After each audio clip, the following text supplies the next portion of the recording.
Talking about the global economy and how Sri Lanka is intertwined with the rest of the world, you did deliver a fabulous guest speech at the Kadragama Center on the current state and future direction of the global and Sri Lankan economies. What do you forecast for Sri Lanka? So I always start with the global because Sri Lanka, I repeat it, is not an economic island. It's a geographic island, but it's not an economic island, meaning that it is so interconnected with the world economy that where the world economy goes, Sri Lanka goes over the short run. So if there is a global recession coming, and many people are forecasting it, and the data is showing increasingly that we're headed south, as it were, then Sri Lanka will suffer.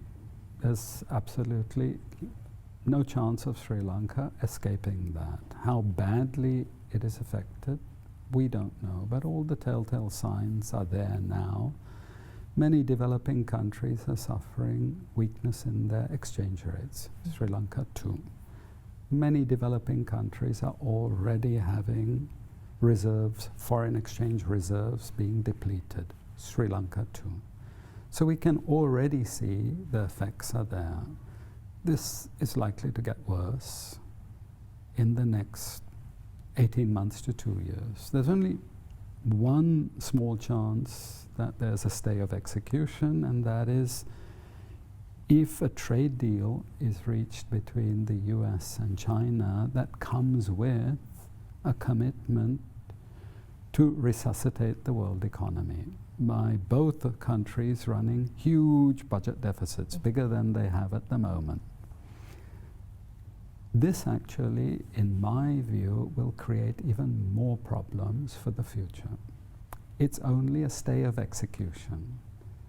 It is not a fresh beginning. So I think whether it's this year, next year, or we can even postpone it a couple of years, there has to be a major correction in the world economy. And Sri Lanka will also suffer in that situation. But there's a silver lining. And that is what we see is in all major recessions, companies from the advanced countries relocate production to the developing countries, especially those countries that have the infrastructure and the policies that are amenable to that relocation. That's why Vietnam is primed to benefit. We already see it because foreigners are gushing into Vietnam, but this is also a potential opportunity for Sri Lanka. There is a second factor which shouldn't be understated, and that is that a lot of countries, companies that were invested in China are also seeking to relocate.